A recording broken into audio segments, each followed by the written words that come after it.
In the video, you see a flannel shirt that has something I've started on it, L for Lori.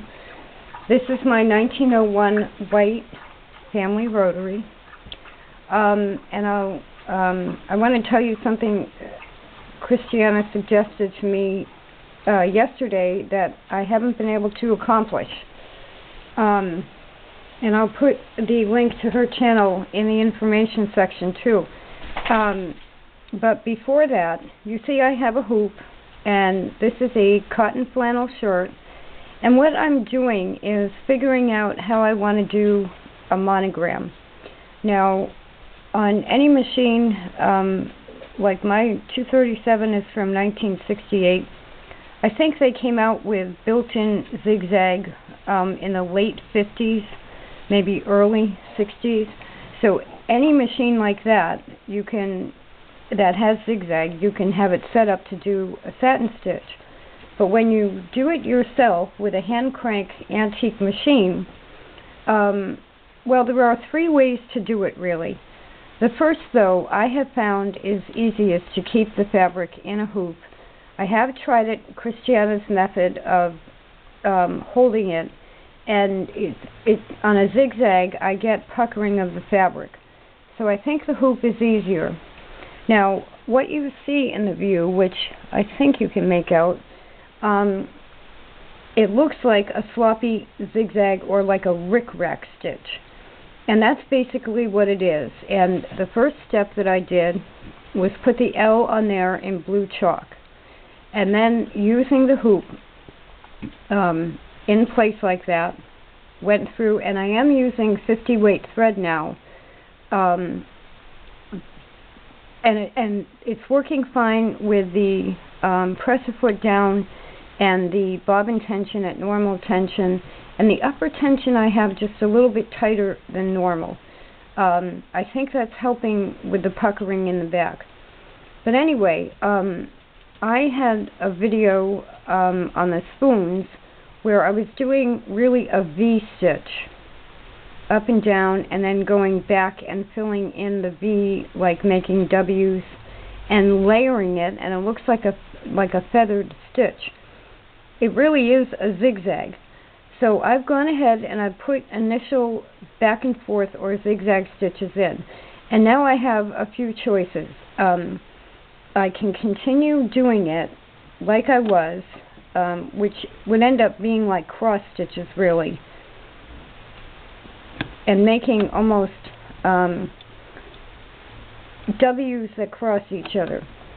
I can either do it that way, or I can do it much more close together and make it a satin stitch. This is a hand crank. It goes slow, but it gives you options. So this is obviously a monogram. It's the letter L, and this is a fairly lightweight cotton flannel, lightweight thread.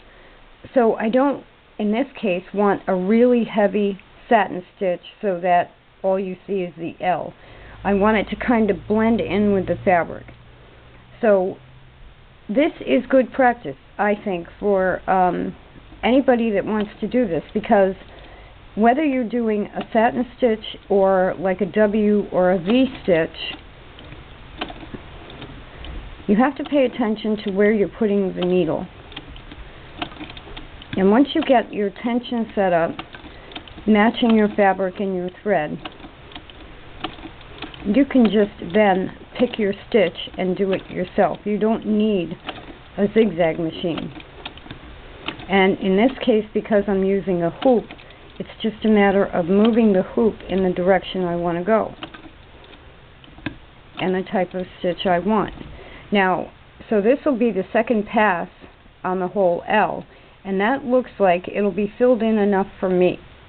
It's not a perfect satin stitch, it's more of a W or a V stitch, but I just want an L on my shirt. I don't need it to be perfect. Now, the other thing I want to point out is that I was actually doing this from this direction, following the shape of the letter this way, making, that's how you would make a satin stitch.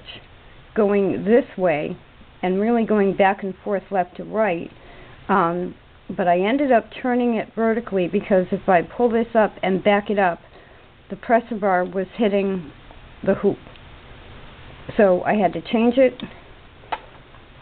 and the reason I couldn't change the hoop or the position of the fabric is because of the button. So when you're working with clothing, you may run into that. But all that means is that you can either do it vertically or horizontally, depending on which way it fits with the fabric. So it's easier than it looks, whether you pick a satin stitch that's close together or whether you do kind of a V or a W stitch that if you only do 2 passes and do it evenly, you could end up with like a false cross stitch look, which would make, you know, a nice look on, especially on apparel.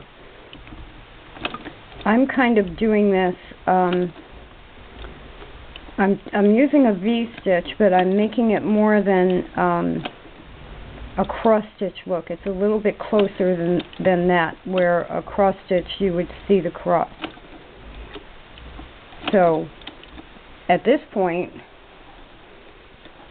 you see at the top there, that one stitch makes it like a little flourish at the top. I can either leave that there or make the zigzag wider. This is the advantage to hand crank embroidery over and above like a 237 or a modern zigzag machine. You can pick what you want it to look like without having a digital machine and all kinds of computer information. Now at this point I've hit something underneath and probably the bobbin thread just broke. So what I'll do is move on to explaining what Cristiana suggested to me, which I'm at a loss as to how she does this, and this is why I said she's a master. She happened to say use 50 weight thread, cotton flannel, leave the presser foot up, and have the bobbin tension very tight. And I tried it and I can't make a stitch. So I'm going to include her link again to her channel. She's got 5 videos up, 4 of which are stages of doing a fish.